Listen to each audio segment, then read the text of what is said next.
नमस्कार मित्रों, आपकी अपनी कोचिंग सुमन हिंदी क्लास में आपका हार्दिक अभिनंदन है। आज मैं डीएसएसबी फीमेल टीजीटी हिंदी का जो पेपर 4 सितंबर 2021 को थर्ड शिफ्ट में हुआ था, उसके 25 प्रश्न लेकर आपके समक्ष उपस्थित हूँ। ये 4 सितंबर 2021 थर्ड शिफ्ट का तीसरा वीडियो है। इससे पहले 2 वीडियो बन चुके हैं जिसमें मैंने 25-25 प्रश्न के वीडियो बनाए थे और ये भी मैं 25 प्रश्न लेकर आई हूँ जो कि 51 नंबर से शुरू है। प्रश्न 51, सही विकल्प का चयन कीजिए। जो प्रत्यय से बने हुए शब्द का सही विकल्प नहीं है। सही विकल्प का चयन कीजिए जो प्रत्यय से बने शब्द का सही विकल्प नहीं है। 1 पाठक, 2 कुख्यात, 3 धार्मिक, 4 शालीनता। इसका विकल्प 2 सही है, कुख्यात। कुख्यात में उपसर्ग है और अन्य तीनों में प्रत्यय है। पहले आप ये समझ लीजिए उपसर्ग और प्रत्यय होते क्या हैं। उपसर्ग और प्रत्यय शब्दांश होते हैं। क्या होते हैं? शब्द आप कभी मत इसको लिखिएगा। क्या होते हैं? शब्दांश होते हैं। शब्दांश का अर्थ होता है शब्द प्लस अंश, माने शब्द के अंश, टुकड़े या भाग। उपसर्ग सदैव शब्द के आदि में लगता है, माने पहले लगता है, और प्रत्यय सदैव शब्द के अंत में लगता है। उपसर्ग 3 प्रकार के कार्य करते हैं। किसी शब्द के पहले लगकर कभी कभी उसके शब्द को विलोम कर देते हैं, उल्टा कर देते हैं। कभी कभी शब्द में विशेषता ला देते हैं और कभी कभी एक नया शब्द बना देते हैं। और प्रत्यय शब्द के अंत में लगकर उसके अर्थ को परिवर्तित कर देते हैं। तो कुख्यात में ख्यात मूल शब्द है। ख्यात माने क्या होता है? प्रसिद्ध। और कु उपसर्ग लग गया तो क्या हो गया? कुख्यात। कुख्यात माने बहुत बुरा।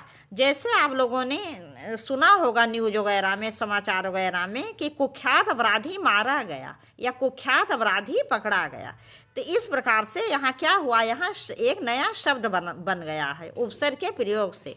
जैसे ख्यात का अर्थ है प्रसिद्ध, को उपसर्ग लग गया तो हो गया कुख्यात। पाठक, पाठक में पाठ मूल शब्द है और अक प्रत्यय लगा है तो शब्द बना पाठक। धार्मिक में धर्म मूल शब्द है और एक प्रत्यय लग गया तो शब्द बना धार्मिक। शालीनता में शालीन मूल शब्द है और ता प्रत्यय लग गया तो शब्द बना शालीनता। देखेंगे अगला प्रश्न। प्रश्न 52, निम्न विकल्पों में से संयुक्त वाक्य को पहचानिए। 1, जब तुम लौट कर आओगे तब मैं आऊँगा। 2, हमने पानी बरसता हुआ देखा और घर में शरण ली। 3, आज दिन की कक्षा नहीं होगी। 4, पिताजी पुस्तक पढ़ रहे हैं। इसका विकल्प 2 सही है। हमने पानी बरसता हुआ देखा और घर में शरण ली। इसमें दोनों उपवाक्यों का अपना स्वतंत्र अर्थ निकल रहा है। तो जहाँ पर भी मित्रों आप देखो स्वतंत्र अर्थ निकल रहा है, वहाँ पर संयुक्त वाक्य होगा। दूसरे जैसे कि मैंने पहले वीडियो में भी आपको बताया था कि और यदि और शब्द कहीं आ जाए तो आप समझ लीजिए 99% वो संयुक्त वाक्य होगा। पहले में तो क्या है? जब आ गया पहले, और जब, तब, जहाँ, तहाँ, जैसे, तैसे, इस प्रकार के शब्द अगर कहीं पर भी आ जाएं तो वहाँ मिश्र वाक्य होता है। तो पहले वाक्य में क्या है? मिश्र वाक्य। तीसरे में क्या है? इसमें यदि हम अर्थ के आधार पर देखें तो ये निषेधवाचक वाक्य है या निषेधात्मक वाक्य है।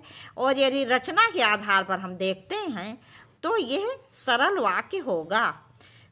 विकल्प 4, इसमें भी सरल वाक्य होगा। रचना के आधार पर सरल वाक्य होगा। और यदि हम अर्थ के आधार पर देखें तब ये विधानवाचक या विधानार्थक वाक्य होगा। देखेंगे अगला प्रश्न। प्रश्न 53, उस विकल्प का चयन कीजिए जो अन्य पुरुषवाचक सर्वनाम का सही विकल्प है। 1, वो, 2, तुम्हारा, 3, हमको, 4, मेरा। इसका विकल्प 1 सही है, वो। देखो मित्रों, पुरुषवाचक सर्वनाम के 3 भेद होते हैं, उत्तम पुरुष, मध्यम पुरुष, अन्य पुरुष। उत्तम पुरुष में क्या आता है? मैं, एक वचन, हम बहुवचन। मध्यम पुरुष में तू, तुम, आप आता है। और अन्य पुरुष में ये, वो, ये, वह आदि शब्द आते हैं। तो वो क्या है? अन्य पुरुषवाचक सर्वनाम। जैसा कि आपको पता होगा, उत्तम पुरुषवाचक सर्वनाम वक्ता बोलने वाले के लिए प्रयोग किया जाता है, मध्यम पुरुषवाचक श्रोता सुनने वाले के लिए, और अन्य पुरुषवाचक का प्रयोग होता है जो ना वक्ता हो ना श्रोता हो, किसी अन्य के लिए प्रयोग किया जाए। अन्य विकल्प देख लेते हैं। तुम्हारा, तुम्हारा मध्यम पुरुषवाचक सर्वनाम है। जैसे कि मैंने अभी बताया, तू, तुम, आप, ये क्या होता है? ये मध्यम पुरुषवाचक सर्वनाम होता है जो श्रोता के लिए प्रयोग होता है। और जब इसमें कारक की विभक्ति लग जाती है, तुमने, तुम्हारा, तुमको, इस प्रकार के शब्द बनते हैं। विकल्प 3 हमको, ये क्या है? ये उत्तम पुरुषवाचक सर्वनाम है। हम क्या है? हम उत्तम पुरुषवाचक बहुवचन होता है। और जब इसमें कारक की विभक्तियाँ लग जाती हैं तो हमने, हमको, हमसे, इस प्रकार के शब्द बनते हैं। चौथा विकल्प मेरा, इसमें मैं शब्द क्या है? ये है उत्तम पुरुषवाचक एक वचन सर्वनाम।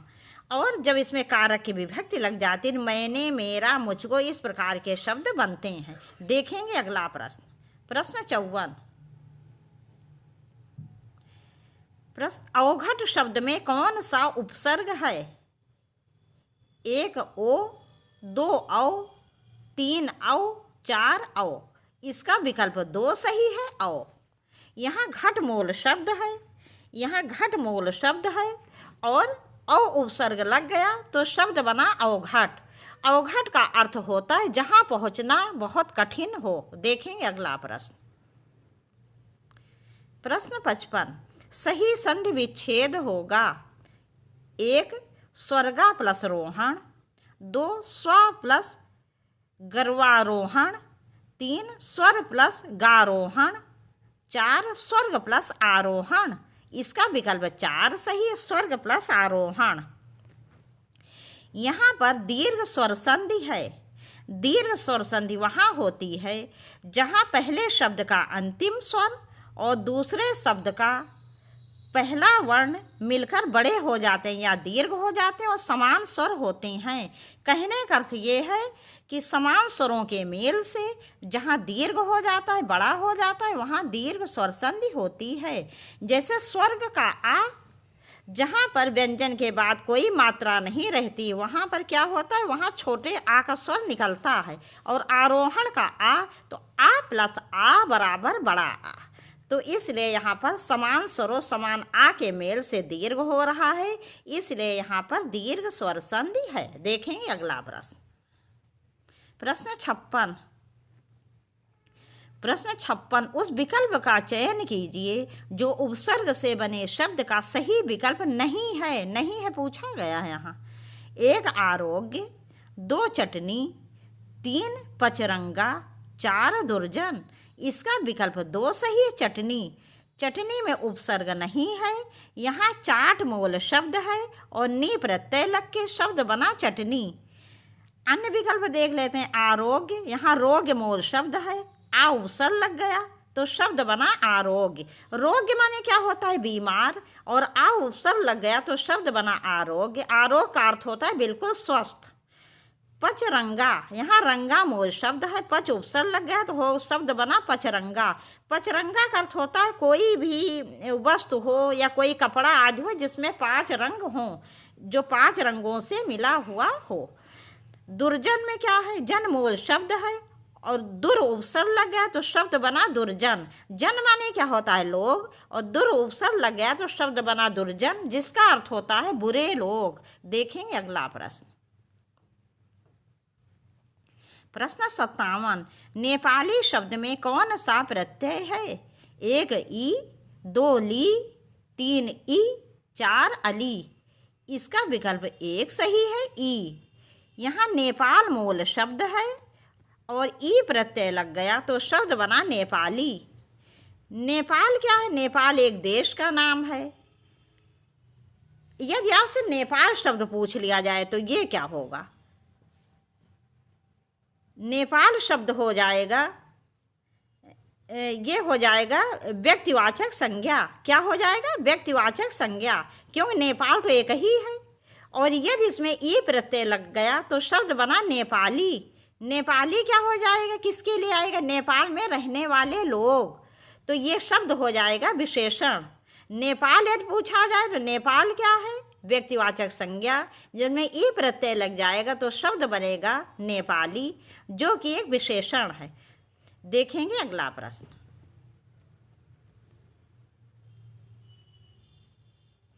प्रश्न 58। उदित उदयगिरि मंच पर रघुबर बाल पतंग, बिगसे संत सरोज सब, हर्षे लोचन भृंग। ये भृंग में बिंदी रहेगी। भृंग माने भौरा होता है। ये भौरे का पर्यायवाची है। 1 विवक्षा अलंकार, 2 यमक अलंकार, 3 रूपक अलंकार, 4 श्लेष अलंकार। इसका विकल्प 3 सही है, रूपक अलंकार। रूपक अलंकार वहाँ होता है जहाँ उपमेय और उपमान में कोई भेद नहीं रहता है। उपमेय में उपमान का भेद रहित आरोप होता है। मतलब उपमेय और उपमान एक ही हो जाते हैं, दोनों में कोई अंतर ही नहीं रह जाता है। जैसे सीता का मुंह चंद्रमा है, मतलब सीता के मुंह और चंद्रमा में कोई अंतर ही नहीं है, सीता का मुंह ही चंद्रमा है। तो यहाँ पर रूपक अलंकार होगा। उदित उदयगिरि मंच पर रघुबर बाल पतंग, बिगसे संत सरोज सब, हर्षे लोचन भृंग। यहाँ उदयगिरि पर्वत को मंच का रूप दिया गया है। मतलब उदयगिरि जो पर्वत है वही मंच है, उस पर कोई अंतर ही नहीं मंच में। रघुबर बाल पतंग, रघुबर रामचंद्र जी क्या है? बाल पतंग हैं। बिगसे संत सरोज सब, जो संत हैं वो सभी सरोज हैं, कमल हैं। संत को सरोज कमल का रूप दिया गया है। हर्षे लोचन भृंग, और जो वहाँ पर साधु जन हैं उनके लोचन क्या हैं? नेत्र क्या हैं? वो भृंग हैं, माने भौरे हैं। तो इस प्रकार से यहाँ पर रूपक अलंकार है। रूपक अलंकार के 3 भेद होते हैं, सांग रूपक, निरंग रूपक और पारंपरिक रूपक। यहाँ पर सांग रूपक है क्योंकि यहाँ कई प्रकार से रूपकों का वर्णन किया गया है। जहाँ कई प्रकार के रूपक का वर्णन होता है वहाँ पर सांग रूपक अलंकार होता है। देखेंगे अगला प्रश्न। प्रश्न 59। विकल्पों में से उस विकल्प का चयन कीजिए जो दिए गए शब्द का एकार्थी शब्द है। जो दिए गए शब्द का एकार्थी शब्द है।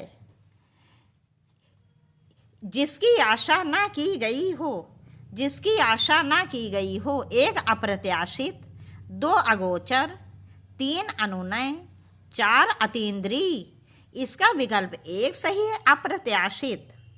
अप्रत्याशित। अन्य विकल्प देख लेते हैं। अगोचर का क्या अर्थ है?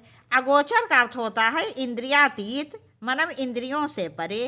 अप्रगट, प्रगट में आ उपसर्ग लग जाएगा तो हो जाएगा अप्रगट। या इसका अर्थ होता है और भी जो देखा ना जा सके उसे क्या कहेंगे? अगोचर। अनुनय का क्या अर्थ है? विनय, प्रार्थना या रूठे हुए को मनाना। अतीन्द्रिय का क्या अर्थ है? जो इंद्रियों से परे हो, माने जिसे इंद्रियों से अनुभव ना किया जा सके। देखेंगे अगला प्रश्न। प्रश्न 60। उस विकल्प का चयन कीजिए जो दिए गए शब्द का सही पर्यायवाची नहीं है। सोना। इसमें आपको सोना का पर्यायवाची देखना है और वो बताना है जो सोना का पर्यायवाची नहीं है। 1 हेम, 2 हाटक, 3 मैं, 4 कुंदन। इसका विकल्प 3 सही है, मैं। यहाँ पर मैं सोना का पर्यायवाची नहीं है, अन्य तीनों ही सोना के पर्यायवाची हैं। मैं का अर्थ क्या होता है? ऊंट, घोड़ा या खच्चर आदि से इसका संबंध होता है। स्वर्ण के पर्यायवाची क्या होते हैं? जैसे कि ये स्वर्ण हो गया, धन हो गया, संपत्ति, स्वर्ण, ये सभी जो हैं सोना के पर्यायवाची हैं। और ये हेम, कुंदन, हाटक, ये सभी जो है सोना के पर्यायवाची हैं। देखें अगला प्रश्न। प्रश्न 61। सही अर्थ वाले मुहावरे का चयन कीजिए। आग पर लेटना। एक, क्रोध को और भड़काना। 2, दूसरों में झगड़ा कराकर अलग हो जाना। 3, खतरा मोल ना लेना। 4, ईर्ष्या से जलना। इसका विकल्प 4 सही है, ईर्ष्या से जलना। जैसे जो व्यक्ति बहुत ईर्ष्यालु होता है वो क्या करता है, उसको ठीक से नींद भी नहीं आती है ना, ये ऐसे व्यक्ति कभी उन्नत भी नहीं कर पाते, वो जलते भुनते रहते हैं। कि जैसे पड़ोसी के यहाँ ये पड़ोसी का फलाना मकान बहुत अच्छा बन गया, दूसरी जगह पड़ोसी के अंदर ये बहुत अच्छी कार आ गई, तो क्या करते हैं, ईर्ष्या से जलते रहते हैं। मतलब उनको ठीक से नींद नहीं आती, करवट बदलते रहते हैं। इसीलिए आग पर लौटना का सही अर्थ होगा ईर्ष्या से जलना। देखेंगे अगला प्रश्न। प्रश्न 62, संविधान के किस अनुच्छेद के तहत हिंदी को संघ की राजभाषा घोषित किया गया है? 1, अनुच्छेद 340, 2, अनुच्छेद 343, 4, अनुच्छेद 342, 4, अनुच्छेद 341। इसका विकल्प 2 सही होगा, अनुच्छेद 343। तो मित्रों, यदि अनुच्छेद 343 आए तब भी आपका यही उत्तर होगा, और यदि यही प्रश्न पूछा जाए हो अनुच्छेद 343(1), तो जहाँ पर 343(1) लिखा रहेगा वो विकल्प अधिक सही होगा। लेकिन यदि 1 ना लिखा हो, केवल 343 लिखा हो, तो यही विकल्प आपका सही होगा। तो संविधान के भाग 17 अनुच्छेद 343 के अंतर्गत 14 सितंबर 1949 को हिंदी को राजभाषा का दर्जा दिया गया था। देखेंगे अगला प्रश्न। प्रश्न 63, मुख्य अर्थ में भिन्न होते हुए भी उससे संबद्ध अर्थ प्रकट करने वाली शब्द शक्ति को क्या कहते हैं? मुख्य अर्थ में भिन्न होते हुए भी उससे कुछ संबद्ध अर्थ प्रकट करने वाली शब्द शक्ति को क्या कहते हैं? 1, लक्षणा, 2, आर्थी व्यंजना, 3, अभिधा, 4, शाब्दी व्यंजना। इसका विकल्प 2 सही है, आर्थी व्यंजना। आर्थी व्यंजना वहाँ होती है जहाँ की मतलब वो शब्द का पूरा अर्थ सीधे नहीं ना निकल कर एक दूसरा शब्द प्रयोग किया जाता है, लेकिन वो कहीं न कहीं से उससे संबंधित होता है। जैसे सोहन गधा है, एक वाक्य है जैसे सोहन गधा है, तो कोई मनुष्य तो कभी गधा हो नहीं सकता, तो इसका सीधा अर्थ ना निकल के एक लक्ष्यार्थ किया गया है कि सोहन जो है वो गधा है, माने सोहन मंद बुद्धि व्यक्ति है, उसके अधिक बुद्धि नहीं है, तो इसलिए सोहन गधा है। यहाँ पर कौन सा शब्द शक्ति होगी? यहाँ पर आर्थी नहीं, आर्थी व्यंजना नहीं, इसका लक्षणा होगा मित्रों, इसका लक्षणा विकल्प सही होगा। तो यहाँ पर लक्षणा शब्द शक्ति होगी। लक्षणा शब्द शक्ति वहाँ होती है जहाँ क्या होता है, जहाँ सीधे किसी व्यक्ति को मतलब सीधे उपमा ना देके उसका एक दूसरा अर्थ निकलता है। जैसे कि सोहन गधा है, तो गधा क्या हो गया, कोई व्यक्ति कभी गधा नहीं बन सकता, गधा एक जानवर है, माने गधे के समान वो क्या है, मूर्ख है। तो इसका इस प्रकार से लक्षणा शब्द शक्ति होती है। शब्द शक्ति का अर्थ क्या होता है? शब्द शक्ति का अर्थ होता है कि जैसे कोई शब्द है, अर्थ है, तो इसका ठीक से जो उसका मतलब है उसको समझाना, यही शब्द शक्ति होती है। शब्द के जो शब्द होते हैं उनको किस प्रकार से व्यक्त किया जाए, उनका अर्थ क्या निकल रहा है, इससे जो भी संबद्ध वाक्य होते हैं उन्हीं को शब्द शक्ति कहा जाता है। इसके 3 भेद होते हैं। कौन कौन से? अभिधा, लक्षणा और व्यंजना। कितनी होती हैं शब्द शक्ति के भेद? कितने? 3, अभिधा, लक्षणा और व्यंजना।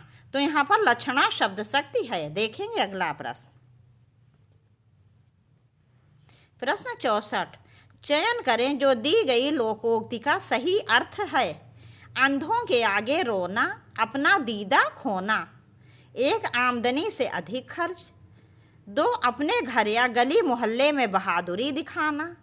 3, मूर्खों को सदुपदेश देना या अच्छी बात बताना व्यर्थ है। 4, अपनी इज्जत अपने हाथ। इसका विकल्प 3 सही है। मूर्खों को सदुपदेश देना या अच्छी बात बताना व्यर्थ है। किसी मूर्ख व्यक्ति को आप चाहे जितना समझाओ, लेकिन वो करेगा वही जो उसकी समझ में आएगा, वो आपकी कभी नहीं सुन सकता। तो इसलिए मूर्खों को कभी भी उपदेश नहीं देना चाहिए। इससे क्या होगा, केवल अब आपके समय की बर्बादी होगी बस। देखेंगे अगला प्रश्न। प्रश्न 65। उधर गरजती सिंधु लहरियां कुटिल काल के जालों सी, चली आ रही फेन उगलती फन फैलाए ब्यालों सी। पंक्ति में कौन सा रस है? 1 बीभत्स रस, 2 भयानक रस, 3 अद्भुत रस, 4 करुण रस। इसका विकल्प 2 सही है, भयानक रस। यहाँ पर भयानक रस है। जहाँ पर भय नामक स्थायी भाव भयानक रस में परिपुष्ट हो जाता है, वहाँ भयानक रस होता है। यहाँ पर देखिए भय का भाव है। उधर गरजती सिंधु लहरियाँ, मतलब जो सिंधु सागर है उसकी लहरें बहुत तेज उठ रही हैं, बहुत तेज आवाज़ आ रही है समुद्र के गरजने की।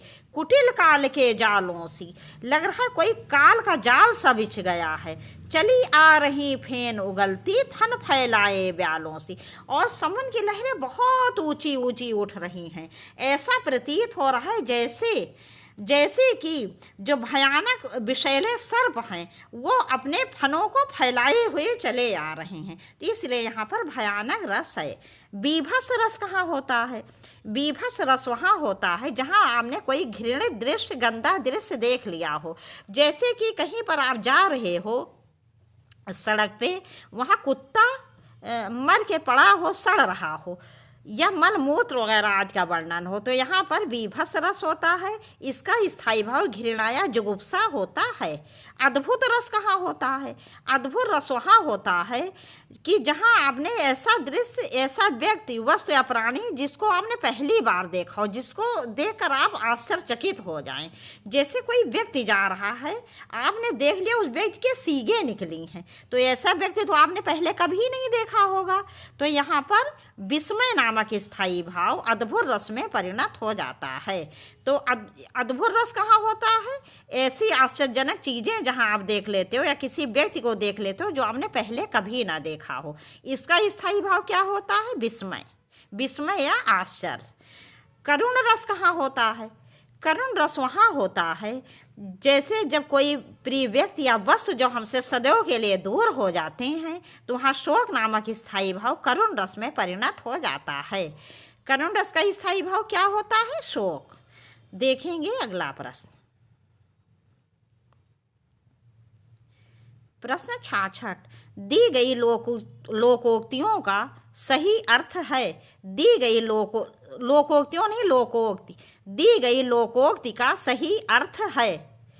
ओस चाटे प्यास नहीं बुझती, 1 दोनों और मुसीबत, 2 एक कष्ट पर दूसरा कष्ट, 3 मूर्ख किंतु धनवान, 4 बड़े काम के लिए विशेष प्रयत्न की आवश्यकता होती है।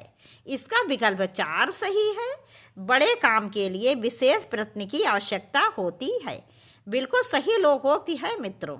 ये बताओ, किसी व्यक्ति को जब प्यास लगी हो तो जो ओस गिरती, क्या उसको चाट लेने से प्यास बुझ जाएगी? कभी नहीं बुझेगी।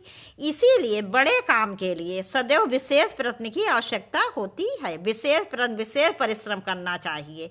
जैसे कि आप लोग भी, यदि आप DSSB TGT क्वालिफाई करना चाहते हो, आपको बहुत परिश्रम से मेहनत करनी होगी, बहुत पढ़ाई करनी होगी। बस आप ये समझ लीजिए 8 से 9 घंटे की पढ़ाई आवश्यक है आपके लिए। इससे ज़्यादा भी हो जाए तो कोई बुराई नहीं, बहुत अच्छाई की बात है ये, लेकिन कम से कम 8 से 9 घंटे, 10 घंटे की पढ़ाई अनिवार्य है आपके लिए। देखेंगे अगला प्रश्न। प्रश्न 67। मैं सुकुमार नाथ बन जोगूं, तुम्हें उचित तप मोह कहूँ भोगूं, में कौन सी शब्द शक्ति है? 1 आर्थी व्यंजना, 2 प्रयोजनवती व्यंजना, 3 अभिधा, 4 शाब्दी व्यंजना। 4 शाब्दी व्यंजना। इसका विकल्प 1 सही होगा, आर्थी व्यंजना। ये व्यंजन नहीं होगा, व्यंजना होगा। वैसे आर्थी व्यंजना, तो इसका विकल्प एक सही है, आर्थी व्यंजना। ये मित्रों जो है ये यहाँ पर वक्रोक्त अलंकार है। यहाँ पर यदि आपसे अलंकार पूछा जाए तो वक्रोक्त अलंकार होगा। मैं अलंकार का जिक्र यहाँ पर इसलिए कर रही हूँ क्योंकि ये आर्थी व्यंजना और ये वक्रोक्त अलंकार एक दूसरे से कहीं न कहीं से जुड़े हुए हैं। हिंदी में बहुत से टॉपिक ऐसे होते हैं जो एक टॉपिक दूसरे टॉपिक से अटैच्ड रहता है, और बहुत से टॉपिक तो ऐसे हैं हिंदी में जिनका केवल नाम बदल दिया गया है और उनमें कोई अंतर है ही नहीं। तो यहाँ पर आर्थी व्यंजना है। जैसे आर्थी व्यंजना विशेष रूप से वहाँ होती है जहाँ एक शब्द के दो अर्थ निकलते हैं। जैसे यह एक वाक्य के दो अर्थ निकलते हैं। मैं सुकुमार नाथ बन जोगू, तुम्हें उचित तप मोह कहु भोगू। यहाँ पर वक्रोक्ति अलंकार है और वक्रोक्ति अलंकार में यहाँ पर काक वक्रोक्ति अलंकार है। काक वक्रोक्ति अलंकार वहाँ होता है जहाँ एक वाक्य के वक्ता के द्वारा, जो व्यक्ति कहता है उस वाक्य को, उसके द्वारा दो अर्थ निकलते हैं, दो से अधिक भी कभी कभी निकल जाते हैं। और जहाँ पर भी काक वक्रोक्ति अलंकार होगा वहाँ पर आर्थी व्यंजना होगी। मैं सुकुमार नाथ बन जोगू, यहाँ पर सीता जी रामचंद्र जी से कह रही हैं कि आप वीर पुरुष हैं, आप जो है बन जाने योग्य हैं, और मैं सुकुमार कोमल नारी हूँ, मैं बन जाने योग्य नहीं हूँ। एक तो इस प्रकार से कह रही हैं और दूसरा इस प्रकार से कह रही हैं, यदि आप वीर पुरुष हैं, आप बन जाने योग्य हैं, तो मैं भी इतनी सुकुमार कोमल नहीं हूँ, मैं भी आपके साथ बन जाने योग्य हूँ, बन के कष्टों को भोगने सहन करने के योग्य हूँ। तो यहाँ पर मित्रों आर्थी व्यंजना है। देखेंगे अगला प्रश्न। प्रश्न 68, संविधान में प्रांतीय भाषाओं के दावे को किस अनुसूची द्वारा स्वीकार किया गया है? संविधान में प्रांतीय भाषाओं के दावे को किस अनुसूची द्वारा स्वीकार किया गया है? इन्होंने प्रश्न को घुमा कर पूछ लिया है। ये सीधे इन्होंने ना पूछकर कि संविधान में प्रांतीय भाषाओं की संख्या कितनी है, यह ना पूछकर इन्होंने प्रश्न को घुमा के पूछ लिया है कि संविधान में प्रांतीय भाषाओं के दावे को किस अनुसूची द्वारा स्वीकार किया गया है। 1 8वीं, 2 60वीं, 3 10वीं, 4 9वीं। इसका विकल्प एक सही है, 8वीं। संविधान की 8वीं सूची में प्रांतीय भाषाओं की संख्या 22 है। कितनी है? 22 है, जो कि इस प्रकार से है: असम या असमिया, बंगाली, बोडो, डोगरी, गुजराती, हिंदी, कन्नड़, कश्मीरी, कोंकणी, मैथिली, मलयालम, मणिपुरी, मराठी, नेपाली, उड़िया, पंजाबी, संस्कृत, संथाली, सिंधी, तमिल, तेलुगु, उर्दू। देखेंगे अगला प्रश्न। प्रश्न 69, मुहावरे का सही अर्थ है अंजर पंजर ढीला होना। मुहावरे का सही अर्थ है अंजर पंजर ढीला होना। 1 तर्क करना या टाल मटोल करना। 2 शारीरिक शिथिल होना या बहुत थक जाना। 2 अनाड़ी आदमी को सफलता प्राप्त होना। 4 मौत निकट आना। इसका विकल्प 2 सही है, शरीर शिथिल होना या बहुत थक जाना। मित्रों, हमारी तरफ, जैसे कि मैं मुख्य रूप से लखनऊ और अयोध्या की रहने वाली हूँ, तो मेरी पता नहीं आप लोगों के यहाँ लोकोक्त का प्रयोग होता है कि नहीं, लेकिन हमारी तरफ इस लोकोक्त का प्रयोग बहुत अधिक होता है। जब हम लोकोक्त नहीं है तो मुहावरा है, क्योंकि इसके अंत में ना आया है, और जहाँ अंत में ना आता है वहाँ अधिकतर मुहावरा होता है। तो इस मुहावरे का प्रयोग बहुत ज़्यादा हमारी तरफ किया जाता है। जब हम लोग कभी कभी बहुत काम कर लेते हैं, बहुत जब थक जाते हैं, तो कहते हैं आज अंजर पंजर ढीला हो गया है। तो इसका अर्थ यही होता है शरीर शिथिल होना या बहुत थक जाना। देखेंगे अगला प्रश्न। प्रश्न 70, मुहावरे का सही अर्थ है अपनी डफली आप बजाना। 1 अपने मन की करना, 2 अपना हाल बताना, 3 हृदय में समाना, 4 बुरी तरह पछताना। इसका विकल्प 1 सही है, अपने मन की करना। देखेंगे अगला प्रश्न। प्रश्न 71, निम्नलिखित प्रश्न में दिए गए अंग्रेजी शब्द की हिंदी पारिभाषिक शब्द लिखिए। मेमोरेंडम, मेमोरेंडम जो अंग्रेजी शब्द है, इसका हिंदी में इसको क्या कहेंगे? 1 प्रशासन, 2 प्रबंधन, 3 आयोग, 4 ज्ञापन।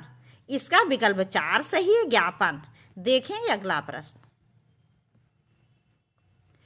प्रश्न 72, दी गई लोकोक्ति का सही अर्थ है अब की अब, जबकि जब के साथ।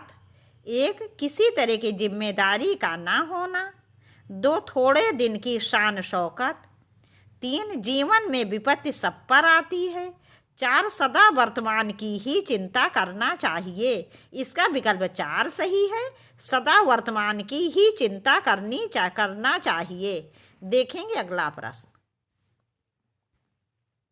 प्रश्न 73, निम्नलिखित शब्दों में से उस शब्द को चुनिए जिसमें उचित स्थान पर अनुस्वार का प्रयोग हुआ है। 1 गणतंत्र मूल शब्द होता है, लेकिन यहाँ अनुस्वार नहीं लगा है, इसलिए शब्द लिखा गया है गणतंत्र। जबकि ऊपर अनुस्वार लग जाता तब ये सही हो जाता, गणतंत्र होता तब। 2 ध्वनिया, 3 संशोधन, यहाँ पर भी अनुस्वार नहीं लगा है, आधा ना लिख दिया गया है। 4 संयुक्त, तो इसका विकल्प 4 सही है, संयुक्त। देखेंगे अगला प्रश्न। प्रश्न 74, पड़ी थी बिजली सी विकराल, लपेटे थे घन जैसे बाल।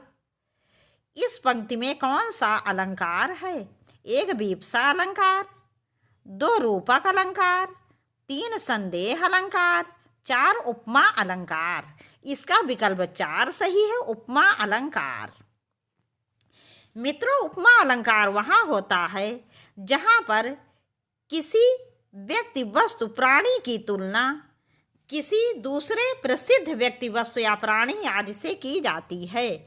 कहने का अर्थ ये है कि दोनों चीज़ें बिल्कुल भिन्न होती हैं, लेकिन उनमें कोई न कोई ऐसा गुण होता है जो दोनों में समान रूप से पाया जाता है, तो वहाँ पर उपमा अलंकार होता है। उपमा अलंकार के 4 अंग होते हैं: उपमेय, उपमान, साधारण धर्म और वाचक शब्द। उपमेय वो होता है जिसकी तुलना की जाती है, उपमान उसे कहते हैं जिससे तुलना की जाती है। साधारण धर्म वो होता है जो उपमेय उपमान दोनों में रहता है समान रूप से। और वाचक शब्द वह होते हैं जैसे सा, सी, तुल्य, सम, यूं आदि इस प्रकार के शब्द होते हैं। उपमा अलंकार के भेद कितने होते हैं? उपमा अलंकार के 3 भेद होते हैं। कौन कौन से? पूर्ण उपमा अलंकार, जिसमें उपमा अलंकार के 4 अंग उपस्थित होते हैं, उसे पूर्ण उपमा अलंकार कहते हैं। जैसे उपमेय, उपमान, साधारण धर्म, वाचक शब्द, ये चारों जिस पंक्ति में रहते हैं वो पूर्ण उपमा अलंकार कहलाएगा। लुप्तोपमा अलंकार कहाँ होता है? वहाँ होता है जहाँ उपमेय, उपमान, साधारण धर्म, वाचक शब्द में से किसी एक का लोप होता है, एक अंग का, वहाँ लुप्तोपमा अलंकार होता है। मालोपमा अलंकार कहाँ होता है? जहाँ एक उपमेय के लिए कई उपमान होते हैं, मतलब उपमानों की माला सी हो जाती है, वहाँ पर मालोपमा अलंकार होता है। इन पंक्तियों में लुप्तोपमा अलंकार है क्योंकि इन पंक्तियों में उपमेय का लोप है, इसलिए यहाँ पर लुप्तोपमा अलंकार है। देखेंगे अगला प्रश्न। प्रश्न 75, लोकोक्ति का सही अर्थ है बंदर क्या जाने अदरक का स्वाद। 1 बुद्धि भ्रष्ट होना, 2 मूर्ख को गुड़ की परख ना होना, 3 चालाकी से काम करना, 4 छिपे ढंग चाल चलना। इसका विकल्प 2 सही है, मूर्ख को गुड़ की परख ना होना। जब मूर्ख कोई व्यक्ति, उसकी बुद्धि ही बहुत सीमित है, तो वो गुड़ और गुड़ में कोई अंतर ही नहीं समझ पाएगा, तो इसका यही विकल्प जो है वो सही है। मित्रों, वहीं पर ये वीडियो समाप्त कर रहे हैं। अब इसके आगे हम इसके 25 प्रश्न जल्दी ही लेकर आएंगे आपके समक्ष। मुझे पूरा विश्वास है कि आपको सभी प्रश्न बहुत अच्छी तरह से समझ में आएंगे। और यहीं पर यदि वीडियो में कहीं पर भी कोई कमी हो तो आप कमेंट्स कीजिए। यदि वीडियो अच्छा लगा हो तब भी कमेंट्स कीजिए। यदि आपने अब तक चैनल को सब्सक्राइब ना किया हो तो प्लीज़ सब्सक्राइब करिए और वीडियो को ज़्यादा से ज़्यादा शेयर करिए, जिससे आपके अधिक से अधिक मित्रों को इसका लाभ मिले। नमस्कार।